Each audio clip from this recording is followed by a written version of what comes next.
नमस्कार, ओम शांति। आप सभी का बहुत बहुत स्वागत है हमारे राजयोगा ऑनलाइन मेडिटेशन कैंप में। और अभी तो इतने समय में हम कितनी बातें जान चुके हैं। हमने आत्मा के विषय में जान लिया, परमात्मा के विषय में जाना, और हमने राजयोग के विषय में भी जाना कि राजयोग की विधि क्या है, राजयोग हम कैसे कर सकते हैं, राजयोग क्या है। एक्चुअली में आत्मा और परमात्मा के बीच का कनेक्शन है। आत्मा प्यार से अपने पिता परमात्मा को याद करे, वही राजयोग है। तो आगे चलते हैं। और अब आज जो समय है, समय के महत्व को जानना, काल चक्र को जानना कि ये जो टाइम है ये हमें क्या कह रहा है, समय हमें क्या संकेत दे रहा है, समय हमें कौन सी निशानियाँ दिखा रहा है। तो समय के महत्व को जानना भी बहुत ज़रूरी है। बहुत से लोग टाइम मैनेजमेंट को लेकर के क्लासेस करते हैं, टाइम मैनेजमेंट के कोर्सेज भी करते हैं, सोचते हैं कि हम कैसे भी अपने टाइम को मैनेज करें, अपने समय को सफल करें। और हम उसके लिए बहुत सारे प्रयत्न करते हैं। सुबह को उठ कर के हम अपना पूरे दिन का चार्ट बनाते हैं कि आज हमें ये काम करना है, पूरा दिन में ऐसे ऐसे चलना है, और उसके अकॉर्डिंग हम पूरा प्रयास भी करते हैं चलने का। लेकिन अचानक कोई ऐसी बात हो जाती है या कुछ भी ऐसा घट जाता है तो हमारा वो पूरा शेड्यूल ही जैसे कि साइड हो जाता है। और फिर बाद में हम जब दिन पूरा हो जाता है तो हम कहते हैं आज का तो मेरा दिन ऐसे ही चला गया, पूरा दिन वेस्ट हो गया, आज का समय जो है वो सफल नहीं हो पाया। तो समय कुछ और कहता है, समय कुछ और चलता है, हम इंसान कुछ और करते हैं। तो हमें भी समय के अनुसार चलना है।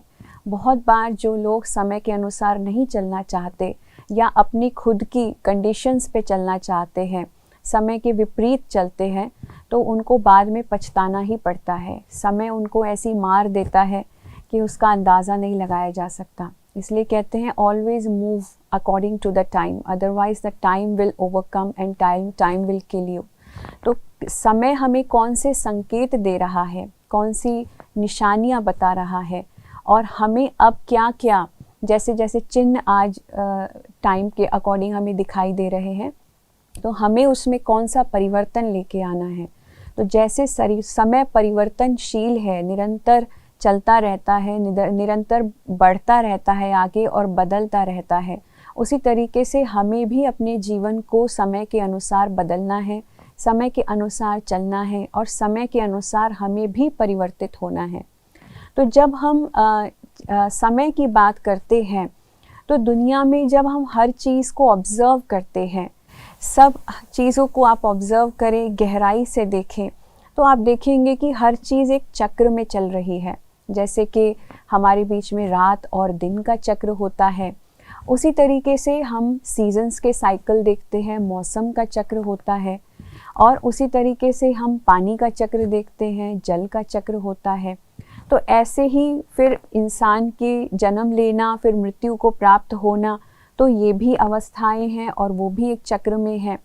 तो ये सब चीज़ें चक्र में चल रही हैं। पृथ्वी जो है सूरज के चारों ओर चक्कर लगाती है, तो हर चीज़ एक साइकिल में है। तो दुनिया में जब हर चीज़ साइकिल में चल रही है, तो क्यों नहीं ऐसा हो सकता, कहीं ऐसा तो नहीं कि समय भी चक्र में चल रहा हो। क्या कभी हमने किसी से ये क्वेश्चन किया है कि समय को किसने बनाया, समय की उत्पत्ति कब हुई? ये क्वेश्चन हम कभी नहीं पूछते। क्यों? क्योंकि समय जो है एक चक्र में है। हु इन्वेंटेड टाइम, टाइम कब शुरू हुआ? टाइम की जब बात करते हैं तो हम कहते हैं अनादि समय से, बहुत पहले से ये सब चलता आ रहा है, और इसको कभी भी कोई सवाल जवाब नहीं कर पाया है। हम अगर सवाल करें कि रात दिन कब शुरू हुए, तो ये क्वेश्चन ही एक अजीब क्वेश्चन लगेगा, कोई इसका जवाब नहीं दे पाएगा। तो हम कहेंगे कि नहीं, वो रात दिन का तो चक्र है, वो हमेशा चलता है, उसको कभी किसी ने स्टार्ट नहीं किया है, ये तो हमेशा से रहा है। फिर अगर मौसमों की बात करें तो मौसम के भी चक्र इसी प्रकार से हमेशा से ही चल रहा है, जल का चक्र हमेशा से चल रहा है। तो कहीं ऐसा तो नहीं कि जो पूरा समय ही है, जो पूरा टाइम ही है, वो भी एक चक्र में चल रहा हो। कितने लोग पूछते हैं कौन सी चीज़ पहले आई, मुर्गी पहले आई कि अंडा पहले आया? तो ऐसे करके हम लोग कंफ्यूज हो जाते हैं कि हर चीज़ की उत्पत्ति कहाँ से हुई है, शुरुआत कहाँ से हुई है। हमारे साइंटिस्ट लोगों ने बहुत बार बहुत चीज़ों को एक्सप्लेन करने की भी कोशिश की है, जैसे एक कितनी थ्योरीज हमारे सामने लेकर के आए हैं। उनमें से एक थ्योरी है कि बिग बैंग थ्योरी जो हम सुनते हैं, और उसके बारे में जब बात करते हैं तो उसमें एक्सप्लेनेशन दिया है कि सब कुछ पहले एक बहुत अंडे के रूप में था, पूरा यूनिवर्स एक अंडे के रूप में था, और वो अंडा ब्रेक हो गया, और जब वो ब्रेक हुआ तो उसमें से बहुत सारी चीज़ें बन गई। तो बहुत सारी चीज़ें बन के वो आपस में एक दूसरे के पीछे घूमने लगी। लेकिन इस थ्योरी का कोई प्रूफ आज तक हमें नहीं मिला है, सिर्फ एक थ्योरी ही है, और हम इन थ्योरीज़ को भी सही मान करके और आगे बढ़ते जा रहे हैं। लेकिन ये अंडा भी ब्रेक कैसे हुआ, बिग बैंग थ्योरी भी किसने शुरू की, कैसे इनिशिएट हुई, उसका हमारे पास कोई प्रमाण नहीं है, कोई प्रूफ नहीं है। तो कितनी बातें तो थ्योरेटिकल लगती हैं, लेकिन कुछ प्रैक्टिकल चीज़ें आज हम देखेंगे, समझेंगे, कुछ प्रैक्टिकल प्रूफ्स हम देखेंगे कि कैसे समय खुद ही हमें बताता है, और किस प्रकार से परमात्मा भी और आत्मा मिलकर के क्या समय के अंदर अपना रोल निभाते हैं, हम आत्माएं क्या रोल निभाते हैं, उसको हम गहराई से जानेंगे। तो जो समय है वो भी एक चक्र के अंदर ही चल रहा है। जिस प्रकार से हम देखते हैं कि हर चीज़ जो है 4 चरण में डिवाइडेड है। अगर हम मौसम की बात करें तो मौसम के भी 4 चरण हैं। पहले गर्मी होती है, फिर बरसात होती है, सर्दी होती है, बसंत ऋतु आती है, तो 4 चरण हैं। उसी तरीके से एक मनुष्य के जीवन के भी 4 चरण होते हैं। हम पहले बच्चे होते हैं, बचपन होता है, युवा अवस्था होती है, गृहस्थ जीवन होता है, और फिर वृद्धावस्था होती है। उसी तरीके से ये जो समय है इसकी भी 4 अवस्थाएं हैं। वो 4 अवस्थाएं क्या हैं? सतयुग, त्रेता युग, द्वापर युग और कलयुग। और आपको आज ये जानकर के बड़ी खुशी होगी जब हम इसका एक एक्यूरेट टाइम, इसका एक एक्यूरेट पीरियड आपको बताते हैं। ये जो समय का अनंत, ये जो चक्र है जो हमेशा ही फिरता रहता है, इसकी अवधि 5000 साल होती है, 5000 ईयर्स होती है, जिसमें हर युग बराबर बटा हुआ है। सतयुग 1250 वर्ष, त्रेता युग 1250 वर्ष, द्वापर युग और कलयुग भी 1250 वर्ष में ही विभाजित है। तो ये जो पूरा चक्र है इसको हम एक कल्प कहते हैं, और इस कल्प की हूबहू पुनरावृत्ति होती है। तो आज हम यहाँ पर आपको बैठ कर के ये सारी बातें समझा रहे हैं, ये केवल अभी नहीं हुआ है। आज से 5000 साल पहले भी हम ऐसे बैठ कर के आपस में ये सब सुन रहे थे, ये कोर्स कर रहे थे, और आज से 5000 साल बाद भी हम फिर से इसी तरीके से बैठ कर के ये कोर्स करेंगे। अब आप में से बहुत से लोग ये क्वेश्चन करेंगे कि इसका जो टाइम पीरियड है हमने 5000 ईयर्स ही क्यों बताया है, ये टाइम फिक्स किसने किया है? क्योंकि शास्त्रों में तो हमने लाखों वर्षों की बात सुनी है, और जब लाखों वर्षों की बात होती है, लाखों वर्षों की बात को 5000 साल में कैसे आप डिफाइन कर सकते हैं? तो हम आपको 5000 साल का हिसाब भी बताएंगे, लेकिन अगर हम आपसे पूछें कि आप लाखों वर्षों का हिसाब हमको बता सकते हैं, क्या आपके पास कोई प्रूफ है इस बात का कि लाख वर्ष हुए थे? सिर्फ जो बातें हम पुराने समय से सुनते आ रहे हैं कि लाखों वर्ष पहले सृष्टि की उत्पत्ति हुई और फिर बाद में ऐसा हुआ, ये हुआ, तो उन लाखों वर्षों का आपके पास कोई हिसाब नहीं है। लेकिन 5000 ईयर्स का हिसाब हम आपको पूरा अच्छी रीति से इस सेशन के माध्यम से बताएंगे। फिर जैसे कि आज हम देखते हैं हमारे हम जिस माहौल में रहते हैं, जिस दुनिया में रहते हैं, हर चीज़ हम लॉजिकल वे में समझना चाहते हैं। फिर भी कुछ ऐसी चीज़ें हैं जो हमने खुद ही मान ली हैं, खुद ही एक्सेप्ट कर ली है, जिसको लेकर के हम कभी क्वेश्चन नहीं करते हैं। जैसे कि जब एक आपको पढ़ाया गया था कि 1 मिनट के अंदर 60 सेकंड्स होते हैं, तो आपने कभी क्वेश्चन किया कि 1 मिनट में 60 सेकंड्स ही क्यों होते हैं? फिर हमने कहा कि 1 घंटे में 60 मिनट होते हैं, पूरे 24 घंटे में इतने मिनट्स होते हैं। तो ये सारी बातें आपने, जैसा आपको बताया गया, आपने उसको एक्सेप्ट कर लिया। फिर बताया गया कि पूरे 1 साल में 365 डेज़ होते हैं, ये बात भी आपने एक्सेप्ट कर ली। कभी क्वेश्चन किया कि भाई क्यों होते हैं, कैसे होते हैं? कि आपको फिर प्रूफ भी बताया गया कि धरती जो है पूरा चक्कर लगाने में 365 डेज़ लगा रही है, लेकिन उसका जो डिवीज़न किया गया है जिसने भी वो विभाजन किया है वो विभाजन चेंज भी तो हो सकता था ना। हम ये क्वेश्चन कर सकते थे कि भाई 1 घंटे को आपने 60 मिनट्स में ही क्यों डिवाइड किया, आप 50 मिनट्स में भी उसको डिवीजन कर सकते थे। हम कह देते थे कि अब की बार हम चेंज कर रहे हैं पैटर्न को, अभी हम मानते हैं कि 1 घंटे में 50 मिनट होते हैं। तो जब ये स्टैंडर्ड बना, डिवीजन हुआ, तो वो किसी भी आधार पे हो सकता था, लेकिन टाइम फ्रेम तो उतना ही होगा ना। जितना 1 घंटा है तो टाइम फ्रेम तो उतना ही होगा, उसको आप कितने में भी पोर्शंस में फिर बाद में डिवाइड कर लो, वो तो एक स्टैंडर्ड बना दिया गया कि इतनों में उसको डिवाइड किया जाएगा, और जिसको हम बिना क्वेश्चन किए मानते आ रहे हैं। उसी तरीके से ये जो समय का चक्र है ये भी 5000 साल में डिवाइडेड है, लेकिन समय की अवधि को देखते हुए बहुत बार हमें लगता है कि सुख का जो समय है वो कम होता है और दुख का जो समय है वो ज़्यादा लगता है। जैसे हम कहते हैं सुख के दिन तो बहुत जल्दी बीत जाते हैं, दुख के दिन बीतने में बहुत टाइम लगता है। एक एक घड़ी भी दुख की ऐसी लगती है 1 साल के बराबर है। उसी तरीके से मनुष्य ने भी सुख के समय को कम करके दुख के समय को बढ़ा दिया है। तो हम सोचते हैं कलयुग भी बहुत अभी तो कलयुग बिल्कुल ही जिसको कहते हैं बिल्कुल बच्चे की अवस्था में है, बिल्कुल यंग है। अभी तो कलयुग के भी बहुत साल पड़े हुए हैं, अभी तो बहुत समय है कल्प को पूरा होने में, अभी तो बहुत समय है सतयुग को आने में। उसी तरीके से हमने इस पूरे कल्प की आयु को भी लाखों वर्ष कह दिया है कि बहुत अभी तो लंबा समय पड़ा हुआ है, लेकिन इस कल्प की जो पूरी आयु है वो 5000 साल है।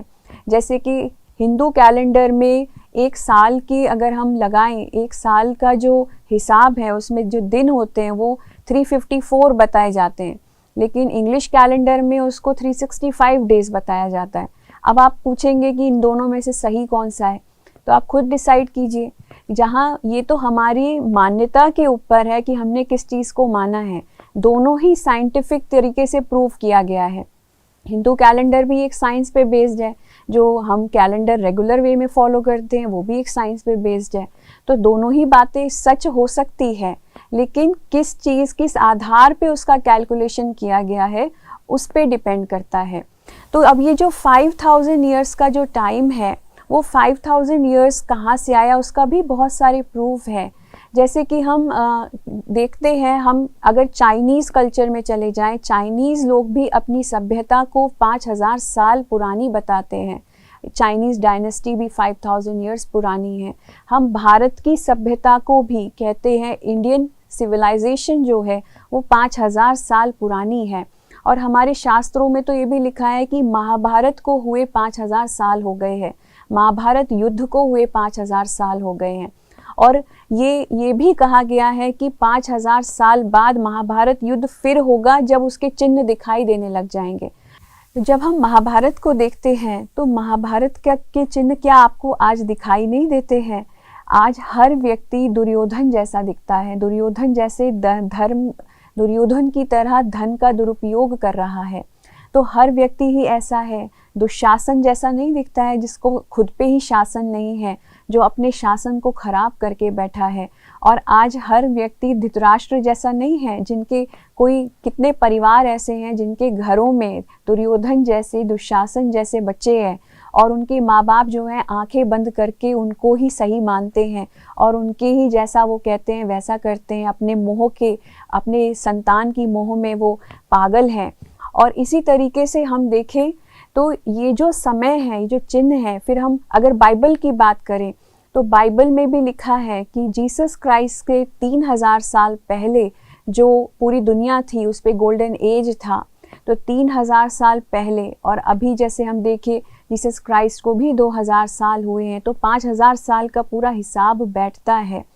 तो ये चिन्ह हैं, ये बहुत सारे सिम्टम्स हैं इस बात के कि ये जो सारा के सारे जो भी चिन्ह हैं, ये जो पूरा अनंत समय का जो चक्र है ये 5000 ईयर्स का है, 5000 साल का है। फिर अगर हम आगे चलते हैं, जैसे हमने समय के चक्र को जाना कि समय का चक्र 5000 साल का है, पर ये चक्र फिरता कैसा है? अब अगर आप सृष्टि को देखेंगे, पूरी ही सृष्टि जो है वो स्टेजेस में काम करती है। दुनिया में ऐसी कोई चीज़ नहीं है जो स्टेजेस में ना चलती हो।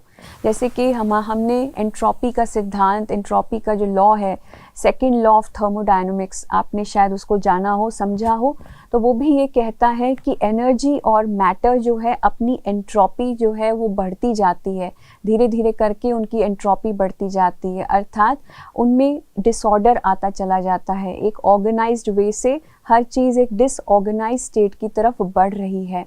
तो ये जो लॉ ऑफ एंट्रोपी है, इससे हम कह सकते हैं कि पहले कोई चीज़ सही होती है, नई होती है, ऑर्डर्ड वे में होती है, ऑर्गेनाइज्ड वे में होती है, लेकिन धीरे धीरे करके वो अपने आप डिसऑर्डर हो जाती है, नई से पुरानी हो जाती है, उसकी अवस्थाएं चेंज होती है, स्टेजेस जो हैं वो डिसऑर्डर, डिसऑर्गेनाइज्ड वे में होती है। जैसे अगर उदाहरण के तौर पे ले, आप नया घर बनाते हैं तो शुरू में नया होता है 1 साल 2 साल, लेकिन वो घर अपने आप धीरे धीरे पुराना हो जाता है। क्या आप कभी पुराना घर बना सकते हैं? कोई भी घर को पुराना नहीं बनाता, हर चीज़ नई बनती है। कोई भी दुनिया में ऐसा नहीं है जो ओल्ड चीज़ मैन्युफैक्चर करता हो। हर चीज़ जो भी मैन्युफैक्चर होती है, बनती है, वो नई होती है। तो परमात्मा ने भी जब दुनिया बनाई तो दुनिया नई थी, लेकिन धीरे धीरे करके वो पुरानी हो गई। स्टेजेस से, चरण से होती होती दुनिया अपने आप पुरानी हो गई। उसी तरीके से आप नए कपड़े धारण करते हो, लेकिन धीरे धीरे कपड़ों को पहनते पहनते कपड़े पुराने हो जाते हैं, फिर आप नए कपड़े लेते हो। तो लॉ ऑफ एंट्रोपी कहता है कि अगर पुरानी चीज़ को आपको नया करना है तो एक एक्सटर्नल इनपुट चाहिए, बाहर से कोई एक एक्सटर्नल एफर्ट की ज़रूरत है। जैसे कि पुराने घर को आपको नया बनाना है तो आपको उसको तोड़ करके नया फिर से बनाना पड़ेगा। उसी तरीके से अगर हम चार्ल्स डार्विन का जो लॉ है, जो सिद्धांत है, उसको देखें तो हम ये मानते आए हैं कि मनुष्य की जो उत्पत्ति है वो चिंपैंजी से हुई है, एप से हुई है, और हम जो है एक विकसित जाति है। पहले मनुष्य जो था एक बंदर था, बंदर से विकसित होते होते हम इंसान बन गए। तो जहाँ पे विकसित बात की आ रही है तो इस बात में कंफ्यूजन है कि विकसित कौन सी चीज़ हो रही है, डेवलपमेंट किस चीज़ का हो रहा है, बॉडी का डेवलपमेंट हो रहा है या माइंड का डेवलपमेंट हो रहा है, क्योंकि ये दोनों ही चीज़ें बिल्कुल डिफरेंट है, राइट। माइंड डिफरेंट है, बॉडी डिफरेंट है, तो यहाँ तो हमने दोनों का ही डेवलपमेंट दिखाया है। माइंड का अर्थात आत्मा का भी डेवलपमेंट दिखा रहे हैं और बॉडी का भी डेवलपमेंट दिखा रहे हैं, जो कि कॉन्ट्रडिक्टरी है, एंट्रोपी के सिद्धांत से बिल्कुल विपरीत है।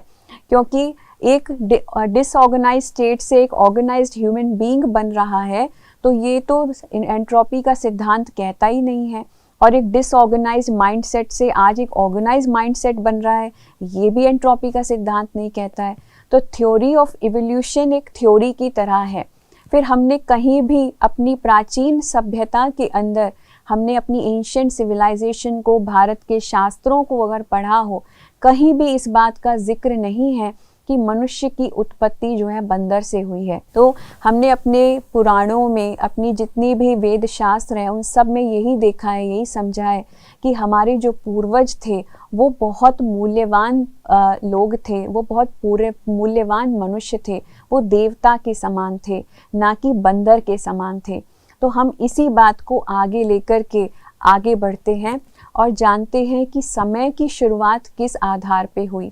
तो जब हम स्टेजेस की बात करते हैं, एग्जिस्टेंस कैसे शुरू होता है, किस आधार पे शुरू होता है, और वो कौन कौन सी अवस्थाएं हैं जिससे हम सभी, चाहे वो आत्मा की बात कहें, ऊर्जा की बात कहें, या फिर हम बात करें मैटर की बात करें, पदार्थ या मटीरियलिस्टिक इस वर्ल्ड की बात करें, पांचों तत्वों की बात करें, तो हर चीज़ चरण से होके गुजरती है। और वो चरण है सबसे पहले सतो, रजो और तमो। उसमें भी जो सतो, रजो, तमो है, इसमें भी कोई चीज़ पहले सतो प्रधान है, फिर उसके बाद फिर रजो प्रधान, फिर रजो, फिर तमो, और फिर तमो प्रधान हो जाती है। तो मतलब ये अवस्थाओं से हम सभी को होकर के गुजरना है, हर चीज़ को होके गुजरना है। तो आइए इन अवस्थाओं के अनुसार हम देखते हैं कि सृष्टि जो है किस प्रकार से चलती है, और 5000 साल का जो साइकिल है वो किस प्रकार से इन चरणों में विभाजित है। तो आइए देखते हैं कि किस तरीके से ये जो 4 युग हैं किस तरीके से ऑपरेट होते हैं, किस तरीके से चलते हैं। तो जैसे आपने स्वास्तिका देखा होगा, स्वास्तिका जो है उसमें 4 भाग होते हैं और ये किस चीज़ का संकेत है, क्या चीज़ का चिन्ह है। हर एक शुभ कार्य में सबसे पहले हम तिलक लगाते हैं, आत्मस्मृति का तिलक कि हम आत्मा हैं। और फिर दूसरा, हम जब दीप जलाते हैं, दिया जलाते हैं परमात्मा के आगे, तो और उसके ऊपर कॉन्सेंट्रेट करते हैं, तो वो उस चीज़ का प्रतीक है कि परमात्मा भी एक ज्योति है। मैं आत्मा ज्योति, परमात्मा ज्योति। और उसके बाद हम स्वास्तिका बनाते हैं। तो ये स्वास्तिका जो है उसमें हम 4 भाग बनाते हैं और हर भाग पे एक बिंदु रखते हैं, मतलब स्वस्थिति का ये संकेत देता है। और स्वास्तिका का मतलब होता है सुअस्ति, मतलब जो हो रहा है वो अच्छा हो रहा है, जो कुछ भी इस ड्रामा में हुआ है वो अच्छा है। तो काल चक्र के सभी युगों में आत्मा की विभिन्न स्थितियों को दर्शाता है स्वास्तिका। तो ये स्वास्तिका में जैसे आप 4 भाग देख रहे हैं, उसमें 4 हिस्से अप डाउन, फिर साइड और फिर अप है। तो ये हम जो हाथ देख रहे हैं ये अपने आप में खुद ही दर्शाता है कि एक चक्र है जिसमें हर चीज़ चल रही है। जैसे ऊपर वाला हाथ जो है वो राइट हैंड साइड की तरफ है, फिर नीचे है, फिर लेफ्ट हैंड साइड की तरफ मुड़ गया है और फिर ऊपर की तरफ मुड़ गया है। मतलब ये समय के चक्र को दर्शा रहा है। आइए गहराई में जानते हैं कि एक एक हाथ का क्या मीनिंग है और एक एक युग किस चीज़ से को दर्शाता है, किस चीज़ का सिंबल है। तो जो पहला युग है, जब हम इस सृष्टि के 5000 साल की बात करें तो सृष्टि के 5000 ईयर्स का जो पहला चरण हम कहेंगे। हालांकि जब कोई चीज़ चक्र में चलती है तो ना तो आदि होता है ना अंत होता है, लेकिन फिर भी हम कहेंगे कि दुनिया कभी तो नई थी। तो सृष्टि के 5000 साल जब शुरू हुआ, उसका आदि जो है, उसका जो पहला चरण है वो हम सतयुग से मानते हैं। तो सतयुग को स्वर्णिम काल भी कहा जाता है। वो संपूर्णता का युग है। ये वही समय है जब सभी आत्माएं सतो प्रधान अवस्था में हैं। पूरी प्रकृति के साथ साथ मनुष्य आत्माओं की अवस्था भी सतो प्रधान है। उस समय 100% निरोगी काया होती है, संपत्तिवान आत्माएं हैं, सुखी आत्माएं हैं। ये वो दुनिया है जहाँ दुख का नामो निशान भी नहीं, कोई हॉस्पिटल नहीं, क्योंकि कोई रोगी नहीं है और किसी तरीके का कोई क्राइम नहीं है, कोई झूठ कपट, किसी भी तरीके का कोई दुख नहीं है मनुष्य आत्माओं को। तो सारे ही विकारों से छूट करके एकदम संपूर्ण निर्विकारी ये दुनिया होती है। तो सतयुग का जो काल है सबसे सुंदर काल है, स्वर्णिम काल है, जहाँ चारों तरफ सुख शांति ही शांति है, लक्ष्मी नारायण का राज्य है और सब मनुष्य आत्माएं देवताओं के समान हैं। पूरी ही पृथ्वी है जिसको हम कहेंगे स्वर्णिम युग है और चारों तरफ सुख और शांति है। हर घर जो है वो मंदिर के समान है जहाँ सभी देवी देवता निवास करते हैं। और इस युग के बहुत सारे नाम, इस स्वर्णिम काल को बहुत सारे नामों से हम जानते हैं। हर धर्म में इस काल के का वर्णन किया गया है, इस समय का वर्णन किया गया है। कोई इसको जन्नत कहता है, कोई इसको ईडन्स गार्डन कहता है, कोई हेवन कहता है, कोई पैराडाइज कहता है, कोई एटलांटिस कहता है, कोई अल्लाह का बगीचा कहता है, तो कोई स्वर्ग कहता है, तो कोई सतयुग कहता है। तो अनेकों नाम इस युग के, इस समय के हमने रखे हैं और हर कोई धर्म की आत्माएं इस समय को याद करती हैं कि परमात्मा ने जब सृष्टि पर मनुष्य की रचना की थी तो अपने ही खुद की इमेज में की थी। जैसे कि हमने क्रिश्चियन धर्म में भी सुना है कि God created man in his own image. तो ये जो एक स्वर्णिम युग है, इसमें परमात्मा के गुण भी हमें दिखाई देते हैं। किस आधार पे? कि यहाँ जो मनुष्य आत्माएं हैं उनको देवत्व प्राप्त है, देव आत्माएं हैं, उनके अंदर बहुत सारे गुण विद्यमान हैं। और इसी युग को हम और भी विस्तार में अपने आगे वाले सेशंस में जानेंगे। लेकिन जैसे जैसे समय बीतता चला जाता है, 1250 वर्ष बीत जाते हैं, तब एक ऐसे समय में हम पहुंच जाते हैं क्योंकि दुनिया पुरानी होने लगती है। तो जैसे हमने लॉ ऑफ एंट्रोपी सुना, लॉ ऑफ एंट्रोपी के अनुसार हर चीज़ एक ऑर्डर्ड स्टेट से डिसऑर्डर्ड स्टेट की तरफ बढ़ती है। तो जैसे जैसे दुनिया पुरानी होती है तो अपने आप कुछ कलाएं कम हो जाती हैं और हम सतयुग से त्रेता युग में पहुंच जाते हैं। इसको रजत काल कहा जाता है। धीरे धीरे करके 75% से 50% तक गुणों के में भी गिरावट हो जाती है, आत्मा की मूल्य में, वैल्यू में भी गिरावट हो जाती है, प्रकृति के अंदर भी गिरावट आने लगती है। तो यही वो त्रेता युग काल है, जबकि इसकी भी अवधि जो है वो 1250 वर्ष है। हालांकि इस समय भी कोई दुख अशांति जैसी दुनिया में चीज़ नहीं होती, लेकिन इस काल में श्री राम और श्री सीता का राज्य होता है। धरती फिर भी पावन है, पवित्र है, श्रेष्ठ युग है। त्रेता युग भी सतयुग जैसा ही है, लेकिन क्योंकि दुनिया थोड़ी पुरानी हो चुकी होती है, तो इसलिए कुछ कलाएं कम होने के कारण से हम इस समय को संपूर्ण सतो प्रधान नहीं कहेंगे, सतो अवस्था कही जाएगी। फिर बाद में हम पहुंचते हैं द्वापर युग में। तो त्रेता युग समाप्त होते होते हम एक ऐसे समय में पहुंच जाते हैं जब 2500 वर्ष बीत चुके हैं, और 2500 वर्ष में अनेकों परिवर्तन समय के अंदर आ चुके होते हैं। धीरे धीरे करके वो मनुष्य आत्माएं जो सतो प्रधान और फिर सतो अवस्था में थी, उनके अंदर की बैटरी धीरे धीरे करके डिस्चार्ज होने लगती है।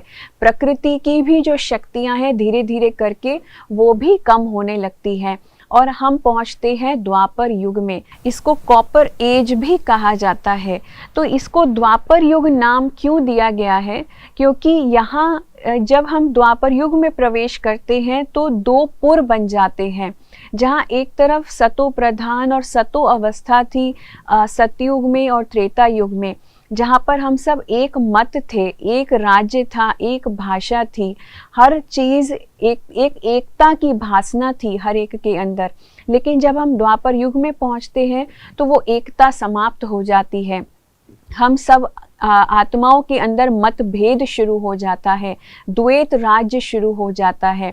द्वैत राज्य अर्थात जहाँ सत्य के साथ साथ असत्य भी शुरू हो जाता है, पुण्य के साथ साथ पाप भी शुरू हो जाता है। तो ये पाप और पुण्य के अनुसार यहाँ पर कर्म के साथ साथ विकर्म भी शुरू हो जाते हैं, इसलिए इसको द्वापर युग कहा जाता है। तो जब हम विकर्मों की तरफ बढ़ते हैं, वही देवात्माएं विकर्म करना शुरू कर देती हैं। इसलिए हमने ये कहावत जोड़ दी है देवताओं के साथ कि देवी देवता वाम मार्ग पर गए, गलत रास्ते पे गए। तो वो मनुष्य आत्माएं ही खुद विकर्म करने लगती हैं, गलत काम करने लगती हैं, विकारों में लिप्त होकर के जो भी कर्म करती हैं, तो उसके कारण से वो दुनिया फिर स्वर्ग नहीं रहती। और हम प्रवेश करते हैं भक्ति के युग में, द्वापर युग में, जहाँ हम फिर दुख मिलने के कारण से परमात्मा को याद करने लगते हैं। और जब हम परमात्मा को याद करते हैं तो परमात्मा तो उस समय आ नहीं सकते, तो वो अनेकों अपने मैसेंजर्स को इस धरती पर भेजते हैं। जैसे कि सबसे पहले अब्राहम आते हैं, उसके बाद गौतम बुद्ध आते हैं, फिर जीसस क्राइस्ट आते हैं, लॉर्ड महावीर आते हैं, मोहम्मद साहब आते हैं, गुरु नानक जी आते हैं। तो ऐसे अनेकों धर्म पिताएं धरती पर आते हैं, और उनके जाने के बाद उनके धर्मों की स्थापना होती है, उनके धर्म बनने शुरू हो जाते हैं। लेकिन यहाँ से शुरुआत होती है बंटवारों की। हम सब आत्माएं आपस में बंटती चली जाती हैं, और एक धर्म प्रधान, एक धर्म से अनेकों धर्मों की रचना होकर के हम सब मनुष्य आत्माएं उसमें बट गई हैं। तो हम द्वापर युग में, भक्ति युग में अनेकों वेद शास्त्रों का निर्माण करते हैं, अनेकों मतांतर बनते हैं। मनुष्य आत्माओं को गाइड करने के लिए, उनको सही रास्ता दिखाने के लिए साधु संत और बहुत विद्वान लोग अनेकों बातें शास्त्रों के माध्यम से, वेद पुराणों के माध्यम से कन्वे करने की कोशिश करते हैं कि पाप कर्म करेंगे तो ये होगा। उसके आधार पर बहुत सारी इन सभी चीज़ों की रचना की जाती है, लेकिन उसका भी कुछ फ़ायदा नहीं होता।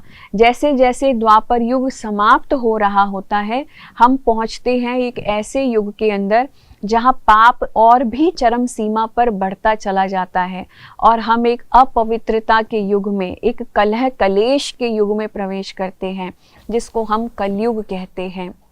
तो कलयुग स्टार्ट होता है द्वापर युग के बाद, वो भी 1250 वर्ष उसकी अवधि है। इसको लोह काल भी कहा जाता है और इसको हम संपूर्ण तमो प्रधान दुनिया भी कह सकते हैं, जहाँ एक तरफ सतयुग त्रेता सतो प्रधान सतो अवस्था थी, द्वापर युग में हमारी रजो प्रधान अवस्था और द्वापर के अंत तक रजो अवस्था। लेकिन धीरे धीरे करके सृष्टि और भी पुरानी होती चली जाती है, आत्माओं की बैटरी और भी डिस्चार्ज होने लगती है, पाप धरती पर बढ़ने लगता है। हम सभी आत्माएं जो हैं ऐसे समय में आकर के पहुंचती हैं जहां पापाचार, दुराचार, भ्रष्टाचार, हर चीज़ चरम सीमा पर बढ़ जाता है। और कलयुग में हम प्रवेश करते हैं तो आत्मा कलाहीन हो जाती है, आत्मा के अंदर कोई भी क्वालिटी नहीं रहती है, आत्माएं अपनी शक्ति से छिन्न हो जाती हैं, शक्तियां भी कम होने लगती हैं। तो हम एक ऐसे समय में कलयुग में आकर के पहुंच जाते हैं जिसको लोह काल कहा जाता है, आयरन एज कहा जाता है, जहां हर मनुष्य पाप कर्म कर रहा है। आज हमने इस दुनिया को तबाह करने की, एक दूसरे को मारने की हर चीज़, हर सामग्री हमने इकट्ठी कर ली है। हम एक दूसरे के दुश्मन बने पड़े हैं, एक दूसरे को धोखा देते हैं, दिन भर में कितनी बार झूठ बोलते हैं, दिन भर में कितनी बार गुस्सा करते हैं, खुद भी डिप्रेशन में जाते हैं, दूसरों के लिए भी प्रॉब्लम्स क्रिएट करते हैं। तो ऐसा समय जो है ये दुनिया एकदम काली हो चुकी है, जहाँ चारों तरफ अज्ञानता का अंधकार है। तो यही वो समय है जो जब कलयुग है, और कलयुग के भी अब हम अंतिम चरण में आकर के पहुँचे हैं। तो इस अंतिम चरण की निशानियां भी आज आप सभी आत्माओं को दिखाई देने लगी है कि कलयुग के अंतिम चरण की निशानियां जो हमारे शास्त्रों के अनुसार बताई गई है कि एक ऐसा समय आएगा जब महाभारत काल के समय जो चिन्ह थे वो सारे चिन्ह पुनः दिखाई देंगे। तो क्या महाभारत काल के चिन्ह अभी दिखाई नहीं देते हैं? जैसे कि महाभारत के समय था कि कोई भी किसी की रेस्पेक्ट नहीं करेगा। महाभारत में जो दुर्योधन दिखाया है, दुशासन दिखाया है, धृतराष्ट्र दिखाया है, शकुनी दिखाया है, आज हर कोने पे एक शकुनी मामा बैठा हुआ है। आज हर घर में कोई ना कोई एक दुर्योधन होता है जो धन का दुरुपयोग करता है। आज के माँ बाप जो हैं वो धृतराष्ट्र की तरह हो गए हैं, जो आंखों पे पट्टी बांध करके अपने बच्चों की गलतियों को नज़रअंदाज करते हैं, उन्हें सही शिक्षा नहीं देते हैं। आजकल हर एक व्यक्ति दुशासन की तरह है जिसका स्वयं पर शासन ही नहीं है और वो कुछ भी कर रहा है। तो ऐसी दुनिया जहाँ पे ऐसे लोग आज घर घर घर में मौजूद है, हर घर में आज एक द्रौपदी है जो अपनी इज्जत के लिए, अपनी लाज के लिए आवाज़ उठा रही है। हर घर में ऐसे पांडव भी हैं जिनकी कोई सुनता नहीं है, जिनको देश निकाला, घर से निकाला दे दिया जाता है। तो ऐसे समय में जब हम पहुँचे हैं जहाँ महाभारत काल के सारे चिन्ह हमें दिखाई देते हैं, जहाँ पर हम देखते हैं कलयुग की भी जो निशानियाँ हमारे शास्त्रों में बताई गई हैं कि कलयुग के अंत की क्या निशानियाँ होंगी, तो वो भी देखें। बताया गया ही कलयुग का काल अंत का ऐसा होगा कि जब 4 कुएं का पानी एक कुएं में समा जाए, लेकिन एक कुएं का पानी 4 कुएं में नहीं समा पाएगा। अर्थात ये कि एक माँ बाप जो है 4 बच्चों का लालन पोषण कर लेंगे, 4 बच्चों को पढ़ा लिखा करके उनको बड़ा कर देंगे, लेकिन वो 4 बच्चे मिलकर के भी 2 माँ बाप को संभाल नहीं पाएंगे। तो ये कलयुग के अंत की ही तो निशानी है। आज माँ बाप को हम घर से बाहर ही निकाल देते हैं, कोई संभाल नहीं पाता है उसको। और फिर कलयुग की और भी निशानियाँ जहाँ सारी राज्य सत्ताएं हिल जाएंगी, सारी राज्य सत्ताएं, गवर्नेंस, जितनी गवर्नमेंट्स हैं, बड़ी बड़ी गवर्नमेंट्स भी हिल जाएंगी, वो भी कुछ नहीं कर पाएंगी, वो भी प्रजा को सुखी नहीं दे रख पाएंगी। तो आज हम बड़ी बड़ी राज्य सत्ताओं को, यहाँ तक कि बहुत पावरफुल कंट्रीज़ जिनको हम मानते थे, वो पावरफुल कंट्रीज़ भी आज घुटने टेक चुके हैं।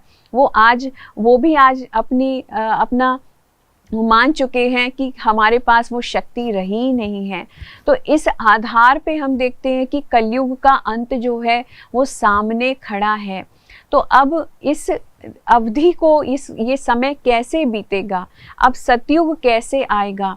तो जैसे हम लॉ ऑफ एंट्रोपी को जान रहे थे, समझ रहे थे, तो लॉ ऑफ एंट्रोपी के अनुसार हमने जाना कि हर चीज़ नई से पुरानी तो अपने आप हो जाती है, लेकिन पुरानी से अगर उसको नया करना है तो एक एक्सटर्नल एफर्ट की, एक एक्सटर्नल इनपुट की ज़रूरत होती है।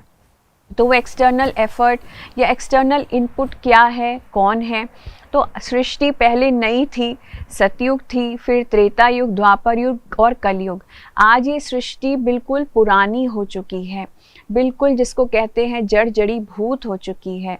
जैसे आपका मकान अगर पुराना हो जाता है, बिल्कुल उसकी अवस्था अच्छी नहीं होती है, तो आप नए घर का विजन रखने लगते हो, सोचने लगते हो अब इस घर को या तो डिमोलिश करके नया बनाया जाए या नया घर लिया जाए।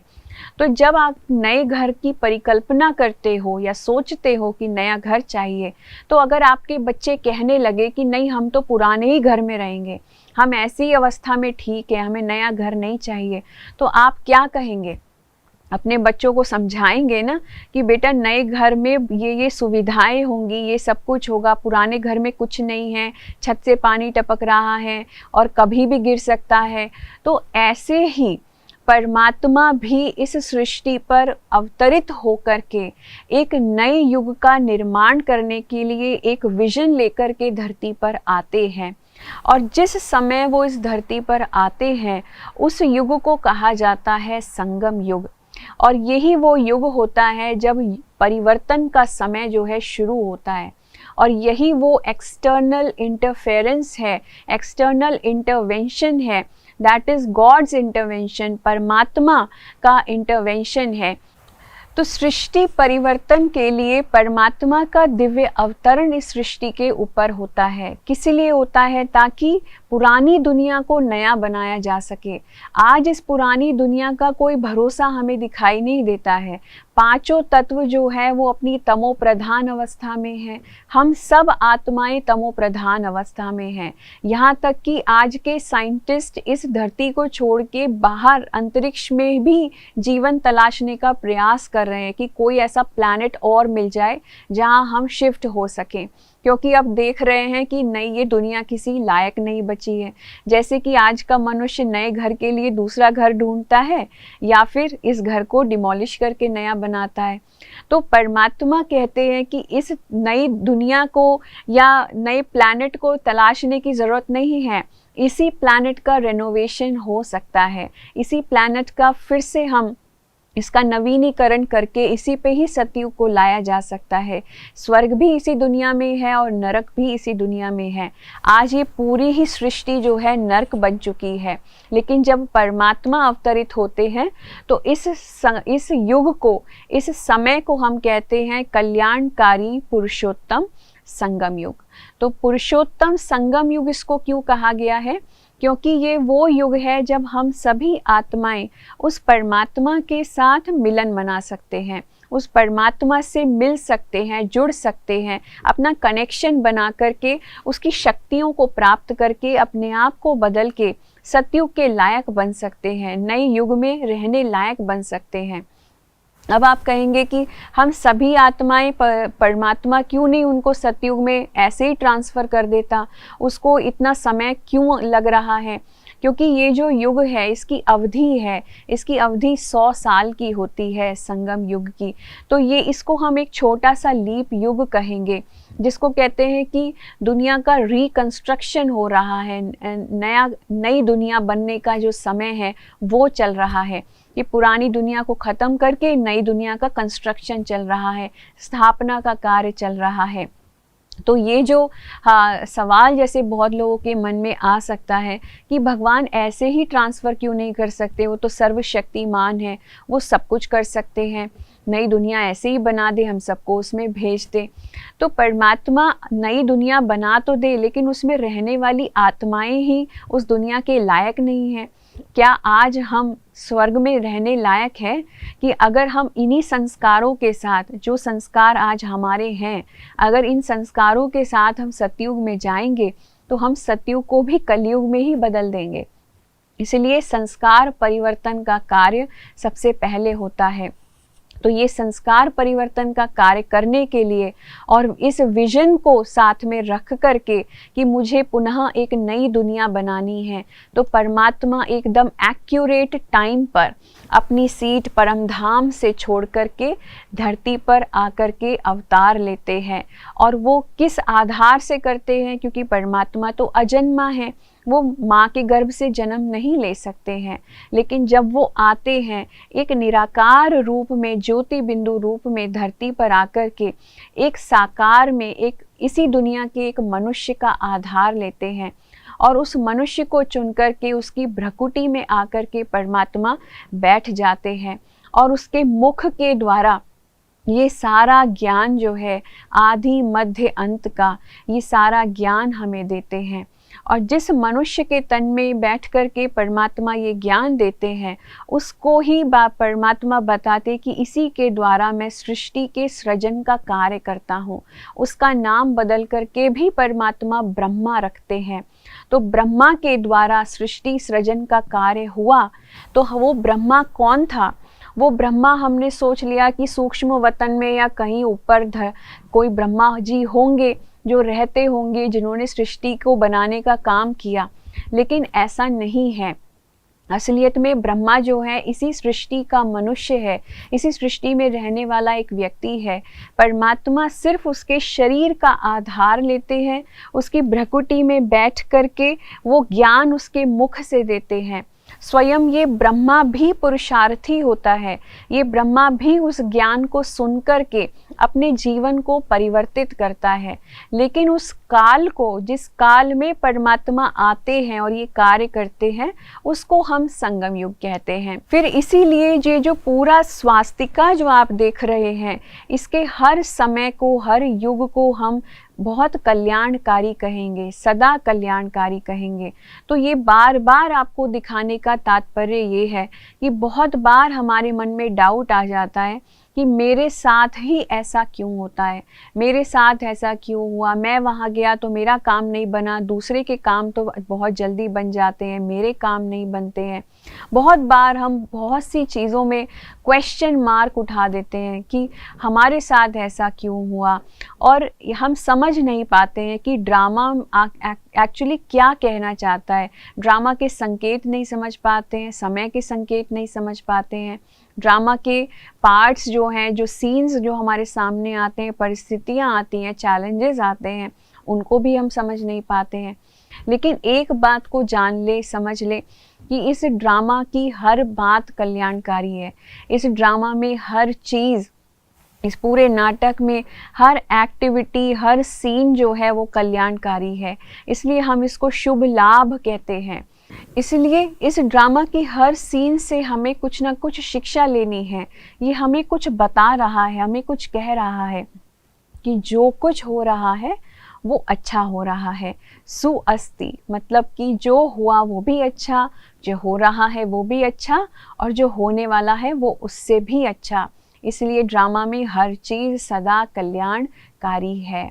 तो इसलिए कभी भी ये कंप्लेंट नहीं होनी चाहिए कि मेरे साथ ऐसा क्यों हुआ या मेरे साथ ही ऐसा क्यों होता है। हर चीज़ शुभ है।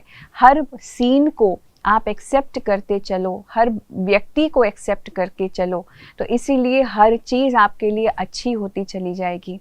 जब हम हर चीज़ पे क्वेश्चन मार्क उठाते हैं, कंप्लेंट्स करते हैं, तो ड्रामा भी हमारे लिए कंप्लेनिंग बन जाता है, ड्रामा भी हमारे लिए वैसा ही बन जाता है। तो इसलिए इस ड्रामा के जो राज है, इस राज को समझ करके अपनी बुद्धि में रख करके इसके स्वदर्शन चक्र को फिराना अपनी बुद्धि में, इस चक्र को अपनी बुद्धि में घुमाएं और अपने रोल को पहचानें कि इस पूरे ड्रामा में मेरा क्या रोल है।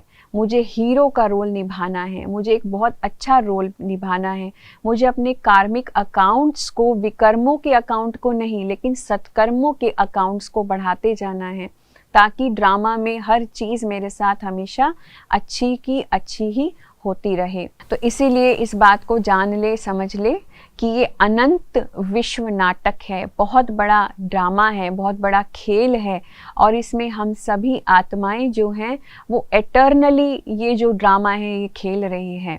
इसलिए सदा के लिए ये ड्रामा कल्याणकारी है। और फिर हम सभी इस अनंत विश्व नाटक के पार्टधारी हैं, हम सभी इसमें रोल प्लेयर्स हैं। और हम सभी ये भी जान ले, समझ ले कि इस ड्रामा की हर सीन रिपीट हो रही है, कुछ भी इसमें नया नहीं है। तो हर चीज़ जो है इस ड्रामा की नई है, जो कुछ भी हुआ वो पहले भी हो चुका है और अब भी हो रहा है और हर बार वो रिपीट होगा। तो नथिंग न्यू, कुछ भी नया नहीं है। तो इसीलिए हम हमेशा इस बात को याद रखें, नथिंग न्यू का जो पार्ट है कि हर चीज़ रिपीट हो रही है। तो जैसे हम कहते हैं ना कि जो होना था वो हो गया, है ना, होनी को कोई टाल नहीं सकता है, तो होनी तो अटल है। तो इसीलिए ये बात क्यों कही गई है, क्योंकि जो होना था वो स्क्रिप्ट है, वो पहले से लिखी हुई है, किसी फिल्म की स्क्रिप्ट लिखी हुई होती है, तो वो इस ड्रामा की स्क्रिप्ट भी अनादि लिखी हुई है। ये प्रकृति, ये कुदरत ही ऐसी बनी हुई है, जिसको हमें एक्सेप्ट करना है, उसको स्वीकार करना है। अगर मनुष्य अपनी बुद्धि से ये सोचे और उस पर क्वेश्चन मार्क उठाने लगे कि मैं क्यों स्वीकार करूं इस चीज़ को, मैं नहीं मानता हूं, तो उस व्यक्ति का समय अस्तित्व ही मिटा देता है। उस व्यक्ति को मनुष्य समय कंफ्यूजन में लाके खड़ा कर देता है और वो अपने ही जीवन का सर्वनाश कर देता है। इसलिए समय में आ रहे परिवर्तन को, समय जो आपको कह रहा है उसको स्वीकारते चले जाइए। समय में जो कुछ हो रहा है वो पहले भी हो चुका है, अब भी हो रहा है और बाद में भी वो रिपीट होगा। तो इसीलिए हर चीज़, कुछ भी नया नहीं है, है ना, हर चीज़ नथिंग न्यू। और इस बात का भी ध्यान रखें कि जो बीत गया है उसके ऊपर हम बिंदी लगाते चले जाएं, जो कुछ भी हुआ उसको भूलते चले जाएं, फुल स्टॉप लगा दें, उसको स्मृति में ना लेकर के आएं, क्योंकि वो सारी बातें हमारे अंदर कन्फ्यूजन क्रिएट करती है, हमें आगे बढ़ने नहीं देती है और हमारे भविष्य के ऊपर भी वो प्रभाव डालती है। तो इसीलिए हम आज में जीना सीखें, भविष्य की प्लानिंग ज़रूर करें, क्योंकि भविष्य के बारे में भी अच्छा सोचें, अच्छा विजन रखें, लेकिन बीती बातों से हम सीख लेकर के अपने आप वर्तमान को अच्छा बनाएं, श्रेष्ठ बनाएं। लेकिन पास्ट एक्सपीरियंसेस से दुखी होकर के हम अपने वर्तमान को भी ख़त्म कर दें और भविष्य के लिए भी कोई उम्मीद ना छोड़ें, ऐसा ना करें। तो ये अनंत विश्व नाटक में पुरानी बातों को भूलते जाएं, नई चीज़ को सीखते जाएं। और अब ये ज्ञान जो आपको मिला है, इस ज्ञान के आधार पे ये भी समझें कि मुझे एक अच्छा रोल निभाना है, अच्छे कर्म करने हैं, श्रेष्ठ कर्म करने हैं, ताकि मेरा आगे का भविष्य भी अच्छा हो सके।